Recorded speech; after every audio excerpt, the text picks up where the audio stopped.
Hello guys, welcome to another video of stock market. Friends, Brisk Technovision limited जिस IPO का आज के इस वीडियो में एनालिसिस करेंगे, जो कि आज के दिन ओपन हो जाने का complete analysis, business model, financial condition, performance, GMP, listing कितना मिलेगा, प्राइस बैंड कितना चल रहा है, अप्लाई कर या फिर अवॉइड, हम लोग इन सभी पॉइंट्स को डिस्कस करेंगे। चलिए फ्रेंड्स, वीडियो स्टार्ट करते हैं।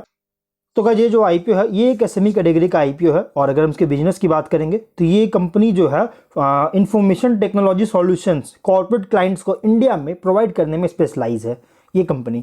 और इसका जो मेन फोकस है कंपनी का, थर्ड पार्टी हार्डवेयर प्रोडक्ट्स को ऑफर करना इसका जो मेन फोकस है, जिससे जैसे हो गया servers, desktops, personal computers, laptops, और इसके अलावा थर्ड पार्टी सॉफ्टवेयर्स भी जो है इंडियन कॉर्पोरेट कस्टमर्स को प्रोवाइड करता है। और इसमें ऐड किया गया है कि कंपनी जो है अदर सर्विसेज भी प्रोवाइड करता है, जिसमें इंक्लूड डिजाइन, सप्लाई, इंस्टॉलेशन करती है डेटा सेंटर्स का, एंटरप्राइज नेटवर्किंग मैनेजमेंट का, ईमेल मैनेजमेंट, सिस्टम इंटीग्रेशन और इनवल मेंटेनेंस कॉन्ट्रैक्ट्स वगैरह भी करता है हार्डवेयर और सिस्टम हार्डवेयर के लिए, और सिस्टम मेंटेनेंस करती है, मॉनिटरिंग और मैनेज सर्विसेज करता है, सर्विसेज मैनेज करती है। और लास्ट 3 फिजिकल ईयर्स में, फिनेंशियल ईयर्स में कंपनी जो है अगर देखा जाए तो कंपनी बहुत तेज़ी से शिफ्ट किया है, और लगभग बहुत ज़्यादा जो सर्विसेज जो सो ऑफर कर रही है, जो अभी ऑफरिंग जो कर रहा है और भी ज़्यादा सर्विसेज को ऑफर करने में बहुत ज़्यादा फोकस करी, जो कि कंपनी जो बहुत तेज़ी से शिफ्ट किया है। 30 नवंबर के डेटा के अकॉर्डिंग 119 एम्प्लॉयज़ की टोटल टीम है कंपनी के पास, जो कि मैनेज करता है डेली बिजनेस ऑपरेशंस को, एडमिनिस्ट्रेशन, लीगल, सेक्रेटरियल और अकाउंटिंग फंक्शंस को, जो कि उनका डिजिग्नेशन ड्यूटीज़ के अकॉर्डिंग जो सो मतलब कि मैनेज करती है।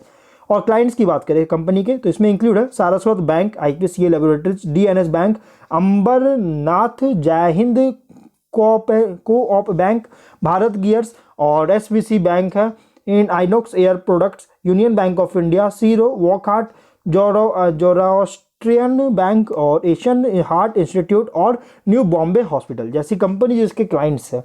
और अगर हम इसकी कंपनी जो है 2 सर्टिफिकेशंस अवार्ड मिल चुका है कंपनी को। फर्स्ट है क्वालिटी मैनेजमेंट सिस्टम और सेकंड है आईटी इंफ्रास्ट्रक्चर मैनेजमेंट, और ये फर्स्ट है, और सेकंड है इंफॉर्मेशन सिक्योरिटी सर्विसेज और डेटा सेंटर मैनेजमेंट सर्विसेज। ये 2 तरह की मतलब कि अवार्ड कंपनी को मिल चुका है। सर्टिफिकेशन जो है ये आईएसओ सर्टिफाइड किया गया है, और जनवरी 2024 के अकॉर्डिंग कंपनी पर कोई भी डेट नहीं है। एक अच्छी बात है कि कंपनी पर कोई डेट नहीं, जिसकी वजह से कंपनी को इंटरेस्ट वगैरह पे नहीं करना पड़ेगा। और अभी कंपनी जो है एसेट लाइट बिजनेस मॉडल के साथ ओवर लगभग 1 डिकेड से जो प्रॉफिटेबल में देखने को मिल रही है। वहीं अगर हम इसके फिनेंशियल की बात करेंगे, इससे पहले कॉम्पिटिटिव स्ट्रेंथ की बात करें, एक्सपीरियंस्ड प्रोमोटर्स और प्रूवन मैनेजमेंट टीम है। कंपनी का जो सॉल्यूशंस है ये रॉबस्ट, ट्रस्टेड और इंडस्ट्री प्रूवन है। और कंपनी ये जो डाइवर्स रेंज ऑफ हार्डवेयर और सॉफ्टवेयर प्रोडक्ट्स को जो है प्रोवाइड करता है अलग अलग कस्टमर सेगमेंट्स में, एक सेगमेंट में डिपेंड नहीं है बल्कि अलग अलग सेगमेंट में जो है प्रोवाइड करती है। वेल ट्रेंड एम्प्लॉय बेस है और उनके strong technical and execution capabilities भी है।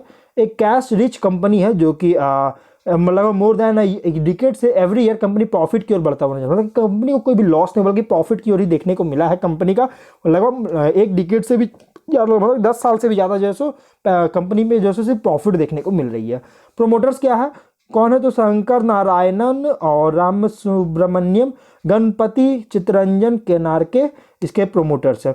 और अगर हम यहाँ पे इसके फिनेंशियल्स की बात करें, 21 में 16.9 करोड़ का रेवेन्यू, 14 लाख का प्रॉफिट है। 22 में 22.0 करोड़ का रेवेन्यू और 1.09 करोड़ का प्रॉफिट है।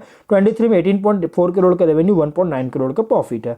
और अगर हम यहाँ पे फिनेंशियल देखेंगे ना गाइस, तो टॉप लाइन थोड़ा सा इंपैक्ट पड़ा, क्योंकि 23 के टॉप लाइन में रेवेन्यू में गिरावट था, लेकिन प्रॉफिट में अच्छी ग्रोथ है। कंपनी प्रॉफिट अच्छी ग्रोथ कर रही है, लेकिन टॉप लाइन थोड़ा सा इंपैक्ट पड़ा है, फ्लक्चुएशन देखने को मिला है। वहीं अगर हम 24 की बात करें, तो फर्स्ट हाफ 24 में 15.7 करोड़ का रेवेन्यू और प्रॉफिट है 1.5 करोड़ का। तो वापस से कंपनी सडन बूस्ट देखने को मिला, वापस से कंपनी ट्रैक पर आता हुआ नजर आ रहा, और कंपनी बहुत तेजी से इंक्रीज करती हुई नजर आ रही है इसके फिनेंशियल में।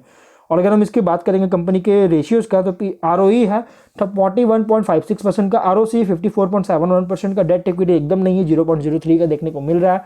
रिटर्न ऑन नेटवर्थ है 41.56% का। प्रोमोटर होल्डिंग प्री इशू 99.99% का, पोस्ट इशू 59.99% की होल्डिंग देखने को मिल जाएगा। और इसके रजिस्ट्रार है, रजिस्ट्रार की बात करें के फिनटेक है, लीड मैनेजर है सन कैपिटल एडवाइजर्स प्राइवेट लिमिटेड। और मार्केट मेकर की बात करें तो NNM सिक्योरिटीज इसके मार्केट मेकर है। और अगर हम इसकी बात करेंगे इस कंपनी के कंप्लीट इसका अगर हम लोग देखेंगे डिटेल्स की बात करें तो कंपनी जो है आज के दिन जो कि 23 जनवरी को ओपन हो रहा है, 25 को क्लोज किया जाएगा। Fixed price issue IPO 12.48 crore का ये जो सो फंड रेज कर रही है 8 लाख शेयर्स का इशू करके। फुल्ली ऑफर फॉर शेयर है, 10 रुपीज़ का फेस वैल्यू, 156 शेयर्स की 156 रुपीज़ पर शेयर की प्राइस बैंड है, 800 शेयर्स की लॉट साइज, BSE SME पे लिस्टेड होगा। HNI और रिटेल को ये ऑफर दिया गया, QIB को ऑफर नहीं दिया गया। 50-50% का HNI रिटेल को ऑफर दिया गया है। अलॉटमेंट डेट रखा गया 29 जनवरी का। रिफंड्स और CS डीमैट अकाउंट में क्रेडिट होगा 30 जनवरी को।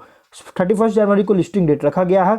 मिनिमम अमाउंट 1,24,800 रुपीज़ का मिनिमम पे करना है इसको अप्लाई करने के लिए।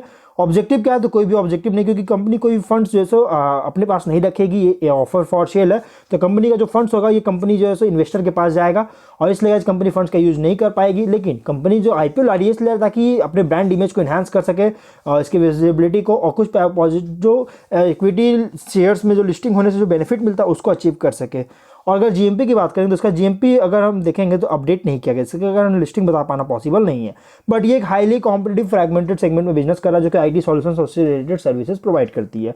24 के एनुअल सुपर अर्निंग के अकॉर्डिंग फुल्ली प्राइस रखा गया। बट मार्जिन्स में जो सस्टेनेबिलिटी देखने को मिल रहा ये कंसर्न रेज करने वाली बात है। और ये प्योर सेकेंडरी इशू है, मतलब कि सेकेंडरी इशू कंपनी जो कि कोई फंड जैसे कंपनी के पास नहीं जाएगा। सेकेंडरी इशू इसलिए कहेंगे क्योंकि इन्वेस्टर्स के पास फंड जाएंगे, क्योंकि ऑफर फॉर सेल को ना हमेशा सेकेंडरी इशू ही कहा जाता है। तो इसलिए ये एक मतलब कह सकते हैं फंड जो है सो इन्वेस्टर्स के पास जाएंगे, कंपनी के पास कोई फंड्स नहीं जाएगा, 1 रुपया भी कंपनी के पास नहीं जाएगा जो भी फंड्स रेज होगा। और इसलिए ये बहुत ज़्यादा इसके प्राइसी IPO है, जो कि मेरे जब से मैं आया हूँ तब से फर्स्ट मैंने कंपनी SME कैटेगरी की कंपनी को देखा है जो फुल्ली ऑफर फॉर सेल है। तो इसलिए गाइज इसको स्किप करने में ही गाइज बेटर होगा, तो आप इसको पूरी तरह से स्किप कीजिए क्योंकि बहुत ज़्यादा रिस्की IPO है। तो हम लोग वीडियो कहीं पर एंड करते हैं। अगर कोई डाउट हो कमेंट बॉक्स में पूछे। मिलते हैं नेक्स्ट वीडियो में। Till then bye bye.